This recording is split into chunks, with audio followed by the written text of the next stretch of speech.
Hello, hello, and welcome back to the third installment of Keep Ups with Canadian Women's Soccer. So, I was going to continue our history lesson, looking further at Canadian women's soccer and its history, but there's been some quite exciting news recently about the women's team, and so I thought we'd talk a little bit about that instead. So, some of you may have heard the new head coach, Bev Priestman, has announced her roster for the upcoming SheBelieves Cup. This is a cup hosted annually by the American team, and usually it features America, Japan, Brazil, and England. England opted out first, and this allowed Canada to slot in, and then Japan opted out, so Argentina has slotted in. This might have been due to the pandemic or just competition levels, and so whatever it is, it allows Canada a great opportunity to play some world-class teams. So what's interesting is Canada hasn't played together in over a year, whereas the Americans had a couple games recently against Colombia, and they kind of know each other. Canada has to start from a pretty relatively new field since the pandemic took over. And so the roster has some familiar faces, some of which you might know: Kadisha Buchanan, Ashley Lawrence, Christine Sinclair, some other veterans like Diana Matheson's back from injury, Sophie Schmidt. And so these familiar faces are great for the team and for the country, and there's a lot of experience, 2 bronze medals, and a lot of wins, a lot of knowledge. But what I want to talk about more are the new faces. So we talked about how we want to see a professional league in Canada, and how the lack of a professional league leaves players often in doubt after they graduate from school and doesn't really give them anywhere to turn. And you could kind of see this with how the Canadian women's national team was going. They had their couple veteran players who played in the NWSL, who came through the development program. And they had those couple players, and they had a lot of young players. If you look at the American team, they have maybe one college kid who is unbelievable and will be the best player in the world in 5 years. But besides that, most of their players are 25 and up. And so they have the depth of this pool. But Canada seemed to have that lack of depth. They would have those couple players who were international, but then they'd rely heavily on university students or kids who weren't even 18 yet.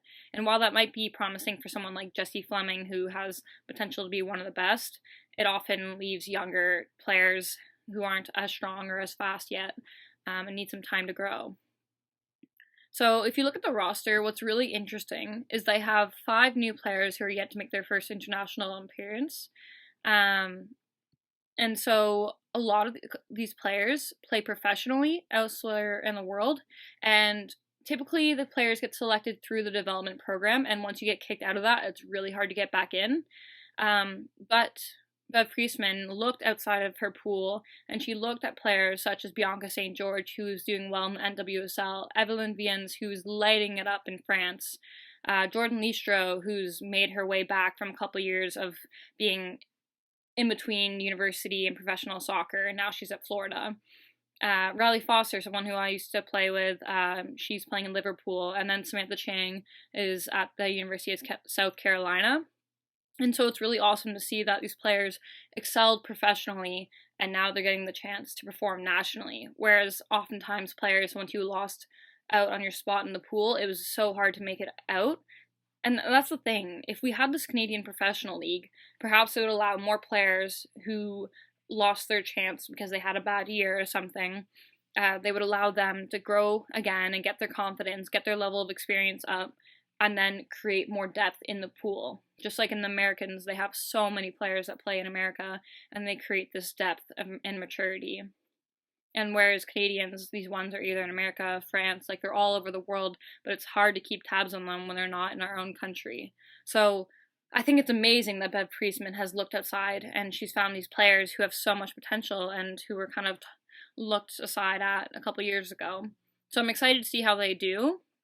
And I'm going to post a couple videos in the next couple of weeks because the tournament starts on February 18th with a big US-Canada matchup. And so it'll be exciting to see who's actually on the game day roster.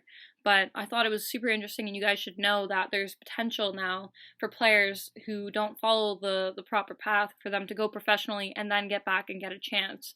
And if we increase the Canadian professional field, we'll increase this depth and this chance. And it's really amazing to see that, and it gives a lot of promise. And honestly, it sparked a lot of debate and conversation when these names were released. So if you want to learn more about the tournament, we'll be talking about that in the next couple weeks a bit, and analyzing what our players are doing to develop before the Olympics this summer. Hopefully. And so we'll talk a bit about that. So if you want to subscribe, like, comment, and let me know about anything else you want to hear about. We'll talk about that again in a couple days. So